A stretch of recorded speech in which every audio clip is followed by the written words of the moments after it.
Israel அரசின் பயங்கரவாத தாக்குதலை கண்டித்து பாலஸ்தீனம், லெபனான், சிரியா போன்ற நாடுகளுக்கு எதிரான தாக்குதலை கண்டித்து நடைபெற்றுக் கொண்டிருக்கிற இந்த ஆர்ப்பாட்டத்தில் பங்கேற்றுள்ள நம் அனைவரையும் வரவேற்று உரையாற்றி அமர்ந்திருக்கிற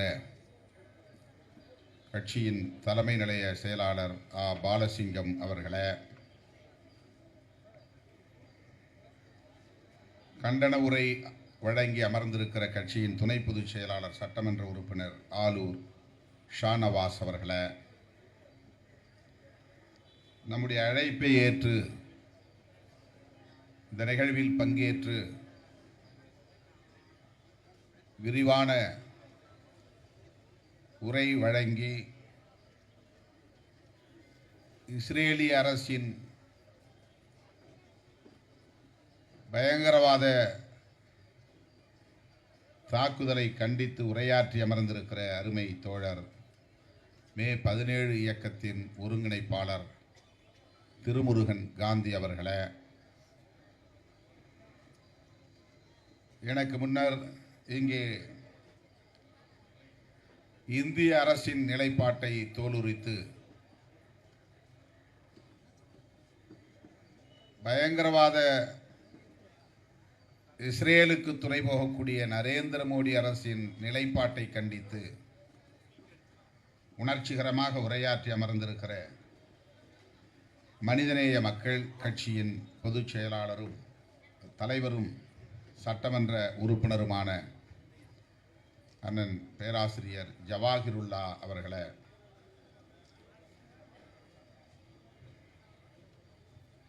விடுதலை சிறுத்தைகள் கட்சி இந்த அறப்போராட்டத்தை முன்னெடுக்க வேண்டிய தேவையை சுட்டிக்காட்டி வலியுறுத்தி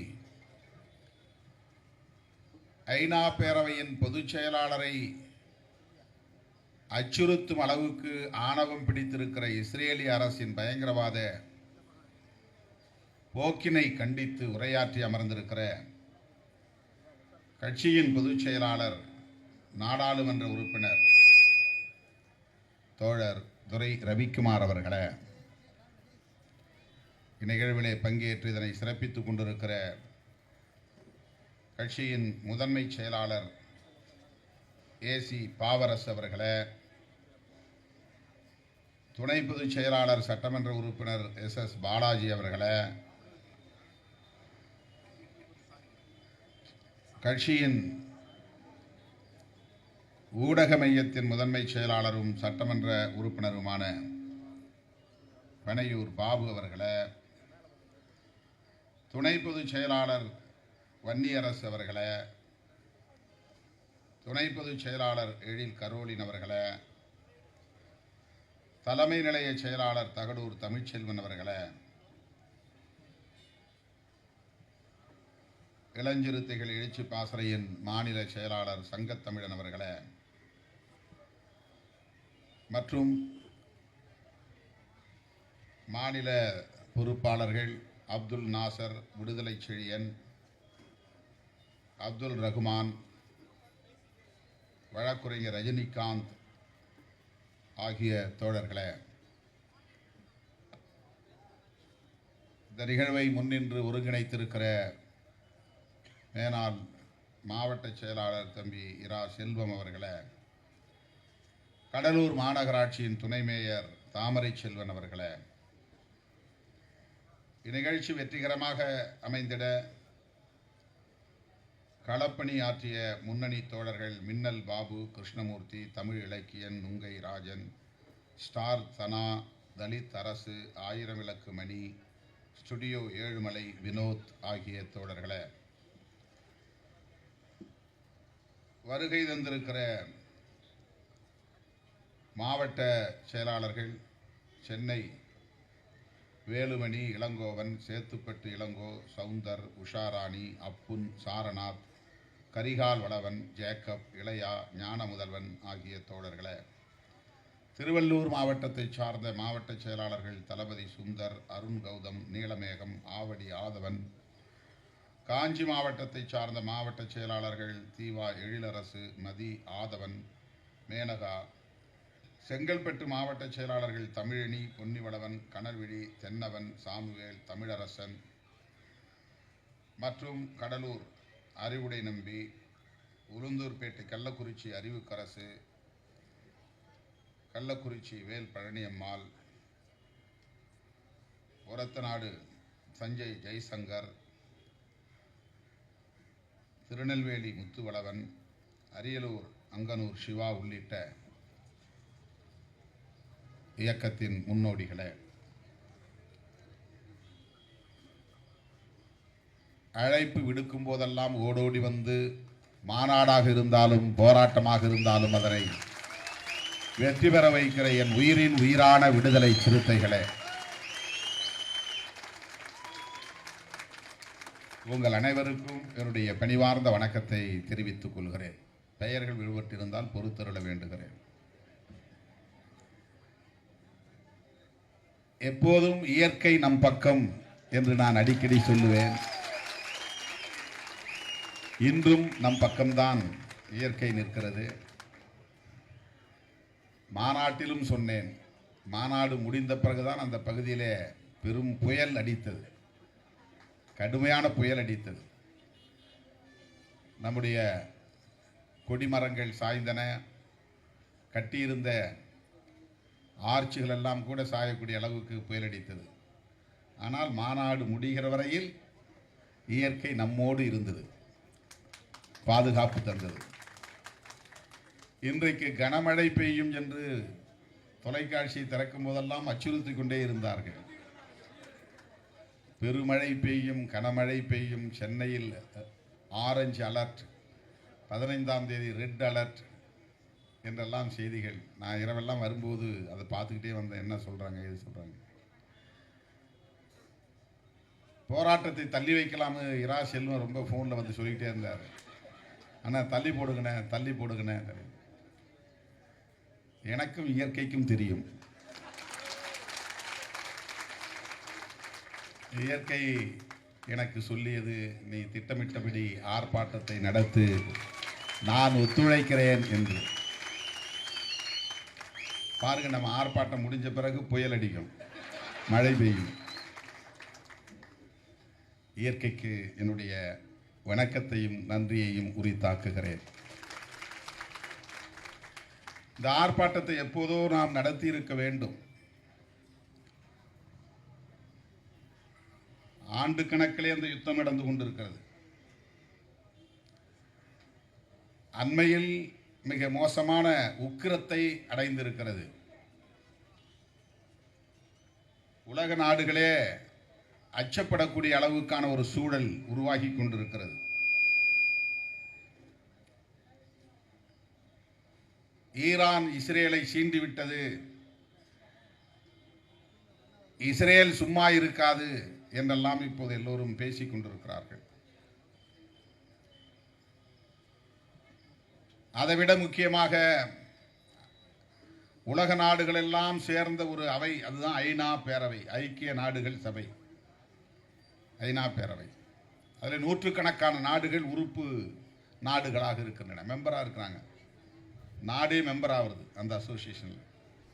நாம் நபராக மெம்பர் ஆகிற மாதிரி ஒவ்வொரு நாடும் அந்த யுஎன் அப்படின்னு சொல்லக்கூடிய யுனைடெட் நேஷன்ஸ், ஐக்கிய நாடுகள் சபை, அதில் இந்தியாவும் ஒரு மெம்பர், இஸ்ரேலும் ஒரு மெம்பர். அதற்கு ஒரு பொதுச் செயலாளர் இருக்கிறார், அதுதான் அன்டோனியோ குட்ரஸ் என்று சொல்லக்கூடிய ஒருவர். அவரையே அச்சுறுத்துகிறது அந்த நாடு, இஸ்ரேல் நாடு, அந்த அரசு. நீ ஒழுங்காக வெளியே போயிரு, இங்கே வராத, இஸ்ரேலுக்குள்ள நுழையாத, உன்னுடைய ட்ரூப்ஸ், உன் படையெல்லாம் திரும்ப எடுத்துக்கிட்டு போ. 11,000 வீரர்கள் இருக்கிறாங்க. இந்தியாவிலிருந்து 903 பேர் அங்கே இருக்கிறாங்க. ஒவ்வொரு நாட்டில் இருந்தும் 100 பேர், 500 பேர், 1000 பேர் அங்கே இருப்பாங்க. கிட்டத்தட்ட 48 நாடுகளோ 50 நாடுகளோ சேர்ந்த பயிற்சி பெற்ற வீரர்கள் அங்கே பாதுகாப்புக்காக இருக்கிறாங்க. இந்த பக்கத்தெல்லாம் குண்டு போடாதீங்க, நாங்கள் வந்து அமைதியை நிலைநாட்ட வந்திருக்கிறோம் அப்படின்னு. அந்த ஐநா சபையினுடைய பொதுச் செயலாளருக்கு இஸ்ரேல், நீ என் நாட்டுக்குள்ளே நுழையக்கூடாது, நீ பாதுகாப்புக்குன்னு நிறுத்தியிருக்கிற, அமைதிக்காக நிறுத்தியிருக்கிற ஆட்கள்லாம் திரும்ப பெறு. இதை உலக நாடுகள்லாம் கண்டிச்சிருக்கிறாங்க. இந்தியாவும் அதை கண்டிக்கணும். ஏன்னா இது வந்து பாலஸ்தீனத்துக்கு ஆதரவாக அல்லது இஸ்ரேலுக்கு ஆதரவாக பேசக்கூடிய ஒரு நிலைப்பாடு அல்ல. ரெண்டு பேருக்கும் பொதுவாக இருக்கிற ஆள் ஐநா பேரவையுடைய பொதுச் செயலாளர். அவரையே ஒருத்தன் அச்சுறுத்துறான். அவரை அச்சுறுத்தும் போது உலகத்தில் எங்கே அமைதி நிலைநாட்ட முடியும்? அமைதி நாட்டுவதற்காகத்தான் ஒரு பேரவை, சமாதானம் செய்கிறதுக்கு தான் ஒரு பேரவை. நாடுகளுக்கு இடையில் சண்டை வந்தால் சமாதானம் செய்வதற்காகத்தான் ஒரு பேரவை. நம்மளை மாதிரி நாம் ஒரு இயக்கம் நம்ம வச்சிருக்கோம். அந்த மாதிரி அது உலகத்துக்கே நாடுகள்லாம் சேர்ந்த ஒரு இயக்கம் இது. அந்த நாட்டுக்கு அந்த பேரவைக்கே அச்சுறுத்தல் தர்றான். அந்த நேரத்தில் அதை கண்டிக்க வேண்டிய பொறுப்பு உண்மையான ஒரு ஜனநாயக சக்திக்கு இருக்கிறது. இப்போ இந்திய அரசாங்கம்னா நீங்கள் பிஜேபியை மறந்துடுங்க, காங்கிரஸை மறந்துடுங்க, கவர்மெண்ட்டுன்னு ஒன்று எப்போ இருந்துக்கிட்டே இருக்கும். இந்திய அரசாங்கம்ங்கிறது எப்போதும் இருந்துகிட்டே இருக்கும். அந்த இந்திய அரசாங்கத்தினுடைய நிலைப்பாடு இஸ்ரேலுக்கு ஆதரவாக இருக்கக்கூடாது, பாலஸ்தீனத்திற்கு ஆதரவாக இருக்க வேண்டும் என்பதுதான் ஆரம்பத்தில் இருந்து. ரெண்டு பேருக்கு இடையில சண்டை. ஒருத்தன் பேர் பாலஸ்தீனம், இன்னொருத்தன் பேர் இஸ்ரேல். ரெண்டு பேருக்கு இடையில சண்டை நடக்குது. இந்தியா வந்து ஆரம்பத்திலிருந்தே பாலஸ்தீனத்துக்கு ஆதரவாக இருக்கு. இந்திரா காந்தி காலத்தில், நேரு காலத்தில், ஜனதா ஆட்சிக்கு வந்த காலத்தில், காங்கிரஸை வீழ்த்திட்டு 77 ஜனதா ஆட்சிக்கு வந்துச்சு இல்லையா? ஜனதா கூட்டணியில் தான் அந்த ஜனசங்கம் இருந்துச்சு, பிஜேபி. அப்போ பிஜேபிக்கு பேர் வந்து ஜனசங்கம். அதெல்லாம் சேர்ந்தது தான் ஒரு கூட்டமைப்பு தான் ஜனதாங்கிறதுக்கு பேர். அதுக்குள்ளே ஏகப்பட்ட கட்சிகள் இருந்தாங்க. எல்லா ஆட்சி காலத்திலுமே பாலஸ்தீனத்துக்கு ஆதரவாகத்தான் இந்திய அரசு நிலைப்பாடு எடுத்தது. இப்போதும் அப்படித்தான் இருந்திருக்க வேண்டும். ஆனால் இப்ப நீ பாலஸ்தீனத்துக்கு ஆதரவாகவும் பேச வேண்டாம், இஸ்ரேலுக்கு ஆதரவாகவும் பேச வேண்டாம். பிரச்சனை வந்து ஐநா பொதுச் செயலாளருக்கு அச்சுறுத்தல். அதை கண்டிக்க வேண்டிய பொறுப்பு இருக்குது. அப்போ இஸ்ரேலை கண்டிச்சு தான் ஆகணும். இது பாலஸ்தீனத்துக்கு ஆதரவான நிலைப்பாடுன்னு அர்த்தம் இல்லை. ஐநா பேரவையினுடைய பொதுச் செயலாளரையே கண்டிக்கிறான் ஒருவன் என்றால், என் நாட்டுக்குள்ள நீ அடியெடுத்து வைக்க கூடாது, நீ ஒரு ஆளே கிடையாது, உன்னை நான் ஒரு நபராகவே பார்க்கலன்னு சொல்றான். நீ உள்ள நுழையாத, உன்னுடைய ஆட்களை புறா நீ பாதுகாப்புக்குன்னு கொண்டு வந்து நிறுத்தி இருக்கிற உலக நாடுகளின் படையினரை எல்லாம் நீ திரும்ப பெறுங்கிறான். எந்த திமிரில் அப்படி பேசுகிறான்? அமெரிக்கா, ஐரோப்பிய நாடுகள் எல்லாம் அவனுக்கு ஆதரவாக இருக்கிறது என்கிற அந்த ஆணவத்தில். புதிய தொழில்நுட்பத்தில் வலுவாக இருக்கிறான். உலக நாடுகளுக்கெல்லாம் ஆயுதம் சப்ளை செய்கிறான். யார்? இஸ்ரேல்ங்கிற நாடு. அவன் வந்து நிறைய ஆயுதம் விற்பனை பண்றான். இந்தியாவுக்கும் கொடுக்குறான். கார்கில் வார் போது இந்தியாவுக்கு நிறைய உதவியா இருந்திருக்கிறான். அதனால நாங்க வந்து இஸ்ரேலை கண்டிக்க முடியாது. இந்த சூழல்ல தான் நாம் இந்த ஆர்ப்பாட்டத்தை நடத்த வேண்டிய தேவை எழுந்துள்ளது. நம்முடைய நிலைப்பாட்டை சொல்ல வேண்டிய தேவை உள்ளது. இப்ப நம்ம யாரை ஆதரிக்கிறோம்? பாலஸ்தீனம்ங்கிற நாட்டை. ஏன் இஸ்ரேலை எதிர்க்கிறோம்? இஸ்ரேல் என்கிற நாடு யாருக்குடையது? யூதர்கள். யூதர்கள்னா யாரு? ஏசப்பாவே ஒரு யூதர் தான், ஜீசஸ். அவங்களுடைய முன்னோர் எல்லாம் யூதர்கள் தான். பழைய ஏற்பாட்டில் மோசஸ் வருவார் இல்லையா? மோசஸ் அவர் யூதர் தான். அவருடைய வாரிசுகள் தான் அவங்க எல்லாம். மாமேதை மார்க்ஸ்னு சொல்றோம் இல்லையா, ஜெர்மனி, அவர் யாரு? அவரு யூதர் தான். அவங்க மதத்துக்கு பெயர் ஜுடாயிசம் அப்படின்னு சொல்லுவாங்க. இந்துயிசம் சொல்றோம் இல்லையா, அந்த மாதிரி. அவங்கள ஜூஸ் அப்படின்னு சொல்லுவாங்க. நாம தமிழ்ல அவங்கள யூதர்கள்ங்கிறோம். இவங்க எல்லாம் அண்ணன் தம்பி மாதிரி தான். அரேபிய நாட்டில் இருக்கிற முஸ்லீம், இயேசு பெருமானோட வாரிசுகளாக இருக்கிற கிறிஸ்தவர்கள், மோசஸுடைய வாரிசுகளாக இருக்கிற யூதர்கள், இவங்கெல்லாம் ஒரே குலம் கோத்திரம் தான். முதல்ல தோன்றியவர் மோசஸ், அதுக்கு அடுத்து தோன்றியவர் ஜீசஸ்.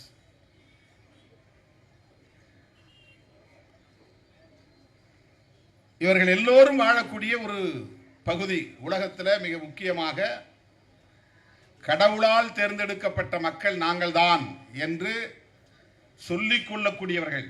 கடவுளே மனிதர்களை தேர்ந்தெடுக்கிறார், கடவுளே மனிதர்களுக்கான இடத்தை தேர்ந்தெடுக்கிறார். அதுதான் இன்றைக்கு சொல்லப்படுகிற பிரச்சனைக்குரிய இடம். இந்த ஜெருசலேம் இருக்கிற இஸ்ரேலாகவும் பாலஸ்தீனமாகவும் இருக்கிற அந்த இடம்தான் கடவுளால் தேர்ந்தெடுக்கப்பட்ட இடம். யூதர்களாகிய நாங்கள் தான் கடவுளால் தேர்ந்தெடுக்கப்பட்ட மக்கள். மனிதர்கள் எவ்வளவு உலகத்தில் எவ்வளவு பேர்னாலும் இருக்கலாம், ஆனால் நாம் மனிதர்கள் கடவுளை தேர்ந்தெடுக்கிறோம். ஒருத்தர் இயேசுவை தேர்ந்தெடுக்கிறான், ஒருத்தர் இந்து கடவுளை தேர்ந்தெடுக்கிறான், ஒருத்தர் இன்னொரு கடவுளை தேர்ந்தெடுக்கிறான், ஒவ்வொருத்தரும் விருப்பப்படி. ஆனால் கடவுளே மக்களை தேர்ந்தெடுக்கிறார்கள் என்றால் அந்த பெருமைக்குரியவர்கள் நாங்கள் தான் என்று சொல்லக்கூடிய ஒரு இனம்தான் யூத இனம். உலகில் தலை சிறந்த விஞ்ஞானிகள், தலை சிறந்த அறிவாளிகள், தலை சிறந்த தத்துவ அறிஞர்கள் யூத இனத்தில் உருவாகி இருக்கிறார்கள் என்பதை யாரும் மறுக்க முடியாது. இன்றைக்கு கூட உலகளாவிய அளவிலே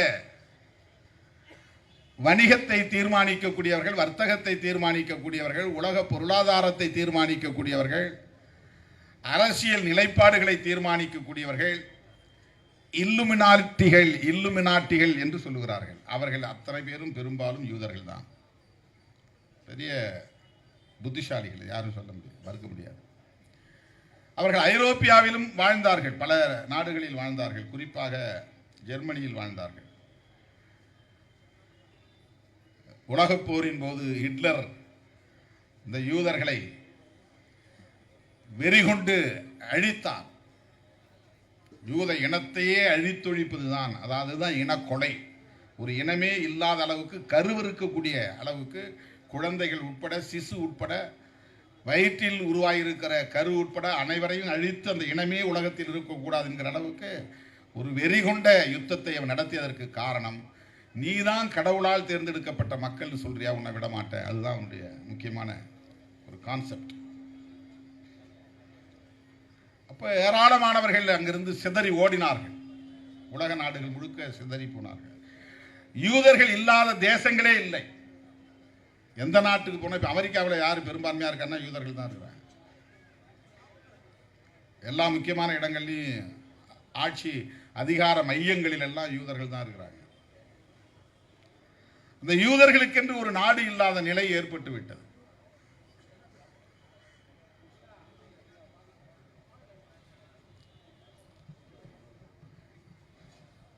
ஆயிரத்தி 1947-48 நமக்கு இந்தியாவுக்கு சுதந்திரம் கிடைச்ச காலத்தில் தான் அங்கே பிரிட்டிஷ் அரசாங்கம் அங்கேயே இருந்தான். அப்போ யாரு? இங்கிலாந்து நாட்டுக்காரன். ஓட்டமான் பேரரசு என்கிற பகுதியை அவன் ஆண்டு கொண்டிருந்த சூழல் அது. அப்போ அது பாலஸ்தீனமாக இருந்தது. ஒரு சின்ன நாடு தான் அது. ஒரு சூரியகத்தி மாதிரி இருக்கு. நீங்கள் பார்த்தீங்கன்னா படத்தை மேப்பில் பார்த்தீங்கன்னா மேலே கைப்பிடி மாதிரி இருக்கும், கீழே வந்தால் ஒரு கத்தி மாதிரி இருக்கும் கூர்மையாக. சவுதி அரேபியாவுக்கு மேலே இருக்கு.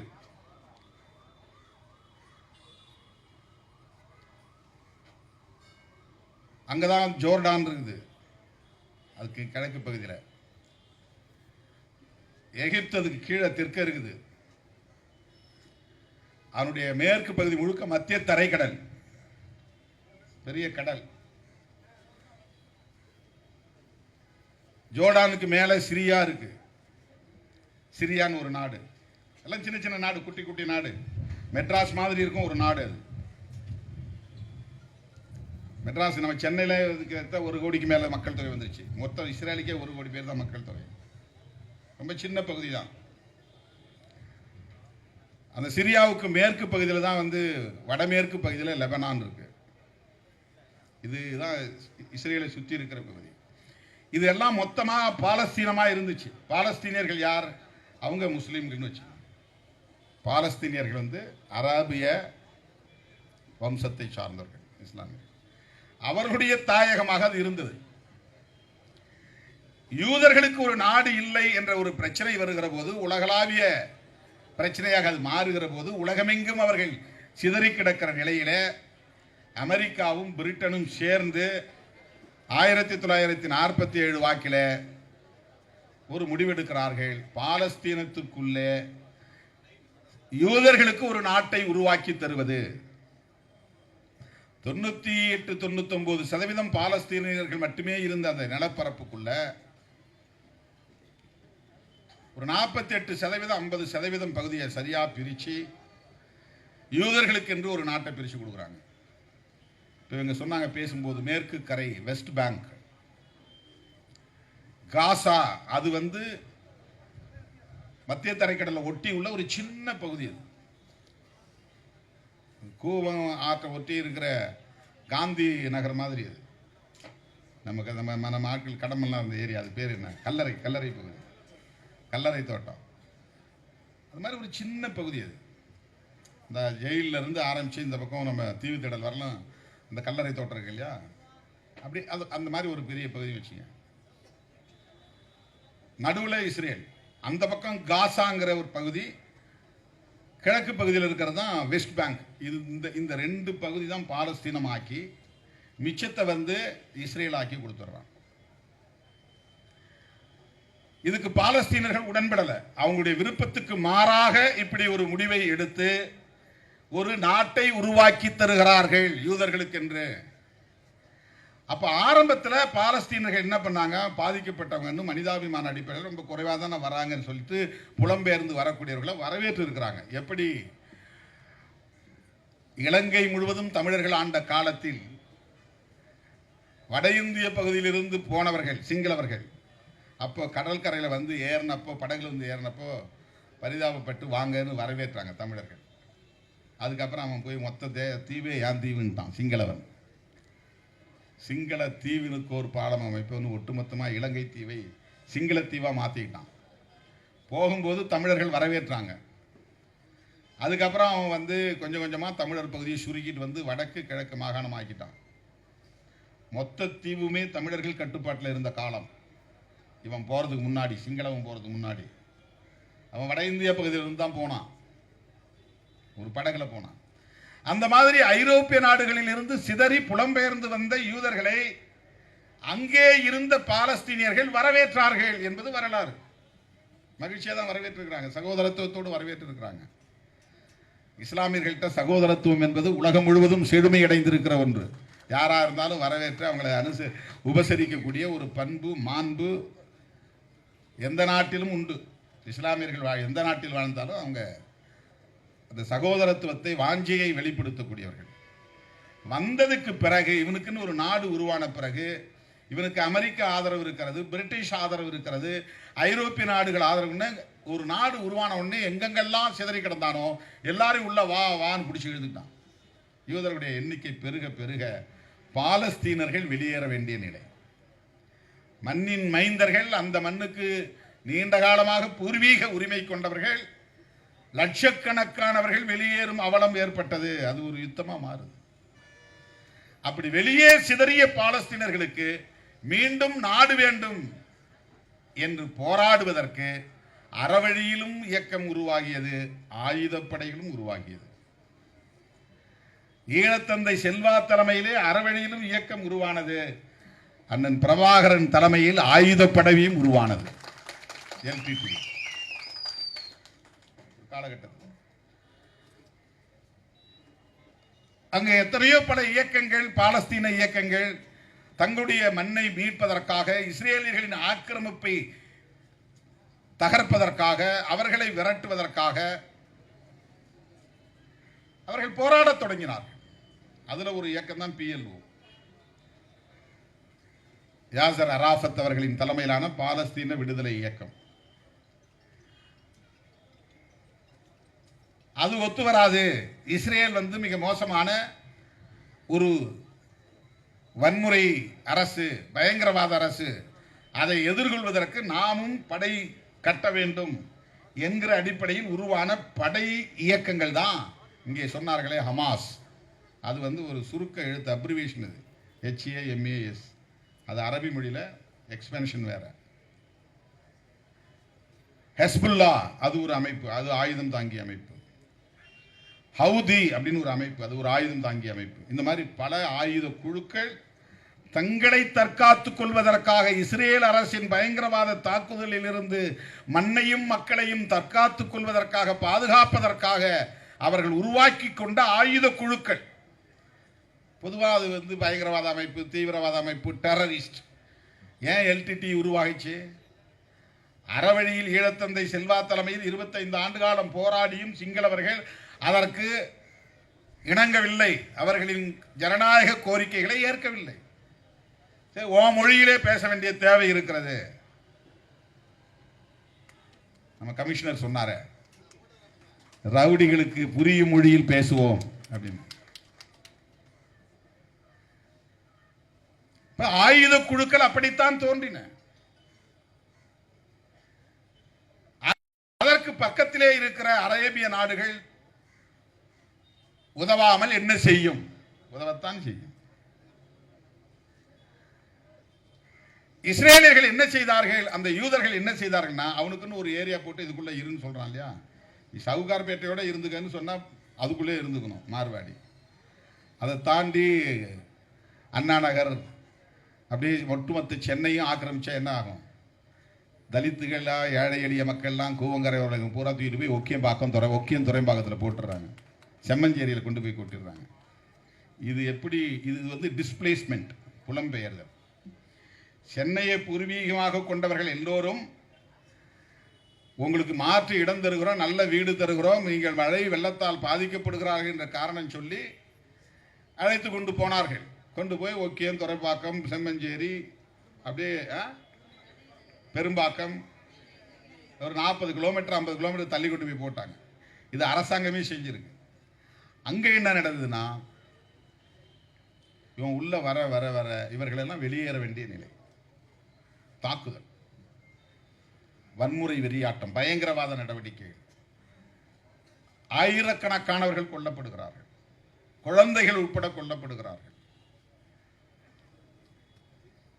அவனுடைய பார்டரை தாண்டி வெளியே இன்னைக்கு 90, கிட்டத்தட்ட 88-90% அவன் கைப்பற்றிட்டான்.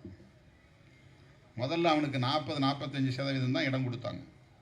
இன்னைக்கு 90-98% இடத்தை அவன் கைப்பற்றிட்டான். ரொம்ப சின்ன பகுதி, மேற்கு கரை அப்படின்னு ஒரு இடம், காசா அப்படின்னு ஒரு சின்ன பகுதி.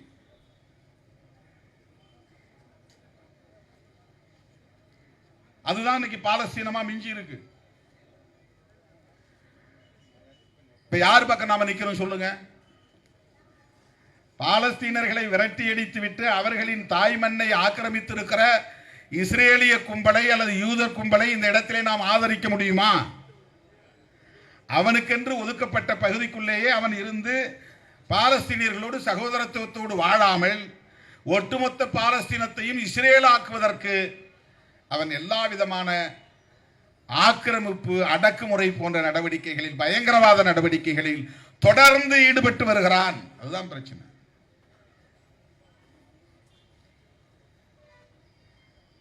உலக நாடுகள் எதிர்த்தால் எதிர்கொள்வதற்கு ஏதுவாக அணு ஆயுதங்களையும் தயாரித்து வைத்திருக்கிறான்.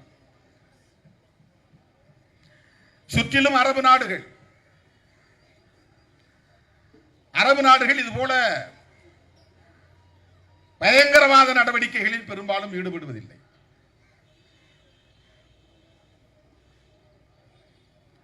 அமெரிக்காவை போல, ரஷ்யாவை போல அல்லது சீனாவை போல அவர்கள் வல்லரசுகள் அல்ல. பிரிட்டிஷை போல, பிரிட்டனை போல அவர்கள் வல்லரசுகள் அல்ல. அவர்கள் ஆயுதங்களை தயாரித்து குவிப்பதில் அக்கறை காட்டுவதில்லை. ஆயுதங்களை தயாரித்து உலக நாடுகளுக்கு விற்பனை செய்வதில்லை, வியாபாரம் செய்வதில்லை. அமெரிக்காவை போல ராணுவத்திற்கு ஆள் எடுத்து ஒவ்வொரு நாட்டிலும் கொண்டு போய் படையை, துருப்புகளை நிறுத்துவதில்லை. இந்தியாவுக்குள்ள அமெரிக்க படை இருக்கு, இலங்கைக்குள்ள அமெரிக்கா படை இருக்கு, உலகத்தில் பல நாடுகள்ல அவனுடைய உளவு படையும் இருக்குது, ஆயுதம் தாங்கிய படைகளும் இருக்கிறது. ஆப்கானிஸ்தான்ல இருக்குது.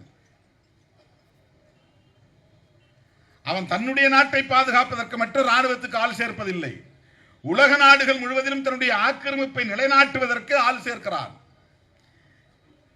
ஈராக்கில் அவனுடைய படைகள் இருக்கின்றன, எந்த நாட்டிலே இல்லை.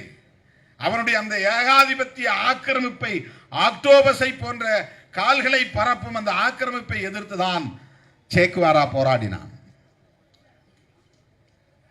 ஏகாதிபத்திய எதிர்ப்பு என்கிற பெயரில் அமெரிக்க வல்லரசின் இந்த ஆக்கிரமிப்புக்கு எதிரான ஒரு போராளியாகத்தான் சேக்குவேரா உருவானார். இன்றைக்கும் உலக நாடுகளை தம் கட்டுப்பாட்டுக்குள்ளே வைத்திருப்பதற்கு அமெரிக்கா இப்படிப்பட்ட போக்குகளை கையாளுகிறது. அரபு நாடுகள் எந்த நாடும் அப்படி செய்வதில்லை. இயற்கையிலேயே அரபு நாடுகள் வளம் நிறைந்த, எண்ணெய் வளம் நிறைந்த ஒரு பகுதியாக அமைந்து விட்டது. இன்னைக்கு உலக நாடுகள் முழுக்க உயிர்ப்போடு இருக்க வேண்டுமானால் அரபு நாடுகளோடு இருக்கிற உறவு முக்கியமானது. அரபு நாடுகள் இருந்து எண்ணெய் வராமல் உலகத்தில் எந்த தேசமும் இயங்காது. ஈராக்காக இருந்தாலும், ஈரானாக இருந்தாலும், சவுதி அரேபியாக இருந்தாலும், துபாய் உள்ளிட்ட அந்த எமிரேட்ஸ் அமீரக நாடுகளாக இருந்தாலும், லெபனான், சிரியா, ஜோர்டான், எகிப்து இந்த நாடுகளாக இருந்தாலும் இங்கேதான் எண்ணெய் வளம் இருக்கிறது. இன்னும் பல 10 ஆண்டுகளுக்கு அல்லது பல 100 ஆண்டுகளுக்கு உலகம் முழுவதும் சப்ளை செய்யக்கூடிய அளவுக்கான எண்ணெய் வளம் அங்கே இருக்கிறது. டீசல், பெட்ரோல் நம்மளாம் பயன்படுத்துறோம் இல்லையா, கெரசின் எல்லாம், கிரீஸ் இதெல்லாம் பயன்படுத்துறோம் இல்லையா. இதுக்கான குரூட் ஆயில், பண்படாத எண்ணெய் அங்கிருந்து தான் வருது. கச்சா எண்ணெய் அப்படின்னு நீங்க பேப்பர்ல படிச்சிருக்கீங்க. பண்படுத்தப்படாத எண்ணெய்க்கு பேர் கச்சா எண்ணெய். அந்த வணிகத்தில் அவர்கள் கவனம் செலுத்துகிறார்களே தவிர ஆயுத வணிகத்தில் கவனம் செலுத்தவில்லை. எண்ணெய் வணிகத்தில் அவர்கள் கவனம் செலுத்துகிறார்கள், ஆயுதத்தை உற்பத்தி செய்யக்கூடியவர்கள். ஆனால் வேறு வழி இல்லை. இன்றைக்கு அமெரிக்காவை எதிர்கொள்வதற்கு ஈராக், ஈரான் போன்ற நாடுகள் ஆயுத தயாரிப்பிலும் ஈடுபடுகிறார்கள். உடனே கோபம் வருது. ஈரான் அணு ஆயுதம் தயாரிப்பதா? நீ ஆயுதங்களை தயாரிச்சா நாங்கள் வேடிக்கை பார்ப்போமா? ஏரியாவுக்குள்ள தாதா சண்டை நடக்கும்ல, புதுசாக ஒரு தாதா உருவானா ஏற்கனவே இருக்கிற தாதாவுக்கு ஒத்துக்காது, போட்டு தள்ளுறான் முன்கூட்டியே. அவன் தலையை எடுக்கிறதுக்கு முன்னாடி போட்டு தள்ளு, அவன் கையில் ஆயுதம் எடுக்கிறதுக்கு முன்னாடி அவனை போட்டு தள்ளு. அந்த மாதிரி உலக அரங்கிலே நான் ஒருவனே தாதாவாக இருக்க முடியும், இருப்பேன். அதான் அமெரிக்காவுடைய நிலை. உலகத்தில் எந்த நாடுகளும் அவனுக்கு தெரியாமல் ஆயுதம் தயாரிக்க கூடாது. எந்த ஆயுதமாக இருந்தாலும் இந்தியாவுக்குள்ள இன்னைக்கு எவ்வளவு ஆயுதம் இருக்கிறது என்பது அமெரிக்காவுக்கு தெரியும், உனக்கு எனக்கும் தெரியாது. இந்தியாவுக்கு எந்தெந்த நாடுகள் ஆயுதம் சப்ளை செய்கிறது என்பது அமெரிக்காவுக்கு தெரியும். சீனாவுக்கும் அமெரிக்காவுக்கும் ஆகாது. ஆனால் சீனாவில் என்ன நடக்கிறது என்பது அமெரிக்காவுக்கு தெரியும், அமெரிக்காவில் என்ன நடக்கிறது என்பது சீனாவுக்கு தெரியும். இன்னும் சொல்ல போனா வணிக ரீதியில் 2 பேரும் ஒருத்தர் ஷேர் பண்ணிக்குவோம். புலிகளுக்கு ஆயுதத்தை அனுப்பிச்சிட்டு சீனாக்காரனே போன் பண்ணி சொல்லிட்டான் அமெரிக்காவுக்கு, இந்தியாவுக்கும் சொல்லிட்டான். 10 கப்பலில் ஆயுதம் போயிட்டு இருக்கு பிரபாகரனுக்கு, எங்கள்கிட்ட தான் வாங்கியிருக்கிறாங்க, நாங்கள் சப்ளை பண்ணியிருக்கிறோம். நடுக்கடல்லே பூந்து வளர்ச்சியை அடித்து காலி பண்ணிட்டாங்க. இந்த கடைசி யுத்தத்தில் 10 கப்பல் ஆயுதங்கள் நடுக்கடல்லே வீழ்த்தப்பட்டது. கொடுத்தவன் சீனா, அதை தகவலா சொன்னவனும் சீனாக்காரன் தான். 2 பேருக்கும் சண்டை தான். ஆனால் இதெல்லாம் ஷேர் பண்ணிக்குவாங்க, தகவல் பரிமாறிக்கொள்வார்கள். உளவு அமைப்புகளும் இருக்கும், இந்த மாதிரியான வணிக அடிப்படையிலான தகவல் பரிமாற்றங்களும் அவர்களுக்கு இடையிலே இருக்கும். ஆகவே இன்றைக்கு ஈரான் துணிச்சலாக என் நாட்டில் பதுங்கியிருந்த எங்களுக்கான தலைவர்களை நீ ஏவுகணை மூலம் தாக்கி படுகொலை செய்வேயானால் உன் மீதும் என்னால் ஏவுகணை தாக்குதல் நடத்த முடியும் என்று ஈரான் இன்றைக்கு இஸ்ரேல் மீது ஏவுகணை தாக்குதல், த மிசைல்ஸ். அது என்னன்னா, ஒரு இடத்துல இங்கே உட்கார்ந்துக்கிட்டு இங்க இருந்து ஆபரேட் பண்ணா 1000 கிலோமீட்டருக்கு அப்பால போய் டார்கெட் ஃபிக்ஸ் பண்ணி அடிக்கும். நீ நேராக ரோட்ல கடந்து போய் முன்ன மாதிரி காலால் படை, ரதப்படை யானைப்படை குதிரைப்படையெல்லாம் போய் தானே யுத்தம் நடத்தணும் அந்த காலத்தில். தரையிலே போகணும், கடலில் கடந்து போகணும், கால்வாய்களை தாண்டணும், மலைகளை தாண்டணும், மேடு பள்ளங்களை தாண்டணும், பட்டினி கிடக்கணும், பாம்பு கடிச்சு சாவான், தேல் கடிச்சு சாவான், இதெல்லாம் கடந்து தான் நாடு பிடிப்பார்கள் யுத்தம். நம்ம ராஜேந்திர சோழன்லாம் அப்படி தான் போயிட்டு வந்தார். கரிகாலன்லாம் அப்படி தான், ராஜராஜ சோழன்லாம் படையெடுத்து போனாங்க. இப்போ அப்படி இல்லை. இங்கேருந்து உட்காந்துட்டு எதிரினுடைய டார்கெட் என்னன்னு பார்த்து அடிக்க முடியும். கீழே ஒரு மண்புழு போனால் கூட சேட்டலைட் மூலமாக இப்போ பார்க்குறான். ஆள் இல்லை, மண்ணுக்கு அடியில் மண்ணுக்கு மேலே பூச்சி